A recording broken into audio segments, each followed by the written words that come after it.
6 mm 4 ઓની ગુજરાતીમાં કહેવાય 4 ઓની બાર લોખંડ જે કહેવાય એવા સળિયા પાતળા વાપરી રહ્યા છે।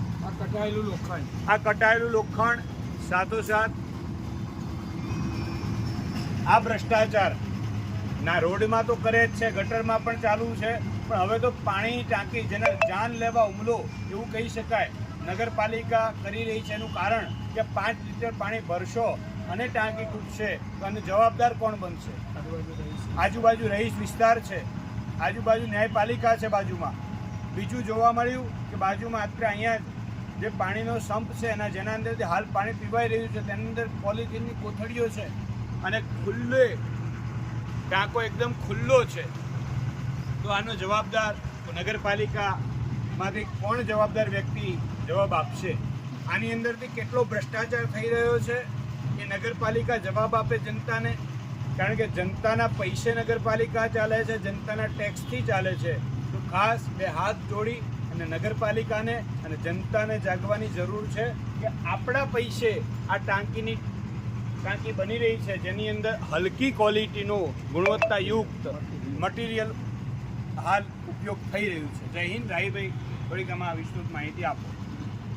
સ્થળ પર મુલાકાત લેતા જોવા મળ્યું છે કે હલકી ગુણવત્તાનું લોખંડ વપરાઈ રહ્યું છે અને જે સ્પેસિફિકેશન હોવું જોઈએ 5 લાખ લીટરની જે કેપેસિટીવાળી ટાંકી માટેનું જે સ્પેસિફિકેશન હોવું જોઈએ એ પ્રમાણે લોખંડ પણ વપરાતું નથી અને સિમેન્ટ કોન્ક્રીટની જે મિલાવટ થાય છે એમાં પણ યોગ્ય પ્રમાણ જળવાયેલું અમને જોવા મળ્યું નથી। તો નામદાર ગુજરાત સરકારને અમે વિનંતી કરીએ છીએ કે આનો ભ્રષ્ટાચાર થતો થાય માટે આના માટે કોઈ ચોક્કસ તપાસ સમિતિ નિમે અને પ્રજાને આ લોકોના જે ભ્રષ્ટાચાર છે એનાથી બચાવે અને જો શક્ય હોય તો એનું કામ તાત્કાલિક ધોરણે અટકાવવામાં આવે અને નવેસરથી એનો જે કંઈ કોન્ટ્રાક્ટ છે એ અલગ ઠેકેદારને આપવામાં આવે કે જેથી ભવિષ્યમાં પાણીની ટાંકીના દ્વારા કોઈ મોટી જાનહાનિ કે હોનારત ન ઘટે। ધન્યવાદ। અજયભાઈ, આજ રોજ અમે સ્થળ તપાસ કરી તો જે પાણીનો સપ્લાય થઈ રહ્યો છે તે પાણીના ટાંકાનું ઢક્કન ખુલ્લું છે। જો આ પાણીના સંપની અંદર કોઈ ઝેરી જીવજંતુ પડી જશે, કોઈ વ્યક્તિ કોઈ પોઈઝન કે એવી કોઈ વસ્તુ નાખી દેશે જેનાથી આ માણસા નગરની જનતાને કોઈ રોગચાળો ફાટી નીકળે અથવા તો કોઈ જીવલેણ બીમારી થાય, આવા ગંભીર પ્રશ્નો અમને જોવા મળ્યા છે।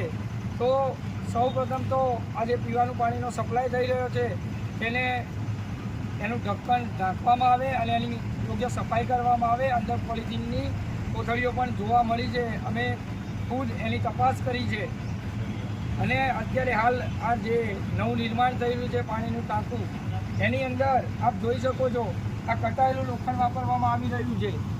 એટલે જે માણસા નગરપાલિકાના સત્તાધીશો છે તેમનું અમે ધ્યાન દોરીએ છીએ કે આ પ્રજાના જીવ સાથે તમે મજાક કરી રહ્યા હોય એવું માલુમ પડે છે। અહીંયા 100 મીટરની અંદર રહીશ વિસ્તાર છે, પાછે ન્યાયપાલિકા આવેલી છે, એની બાજુમાં બ્રહ્માકુમારીનું એક આસ્થાનું કેન્દ્ર છે। તો આ અહીંયા અમે માણસાની પ્રજાના હિત માટે એવું કહીએ છીએ કે એવું નિર્માણ કરો કે જે વર્ષો વર્ષ ચાલે અને માણસાની પ્રજાના પૈસાનો યોગ્ય વપરાશ થાય। માટે સત્તાધીશોને બે હાથ જોડીને વિનંતી કે આપ આમાં યોગ્ય કાર્યવાહી કરી અને માણસાની પ્રજાને ન્યાય આપશો, એ જ વિનંતી। જય હિન્દ, જય ભારત।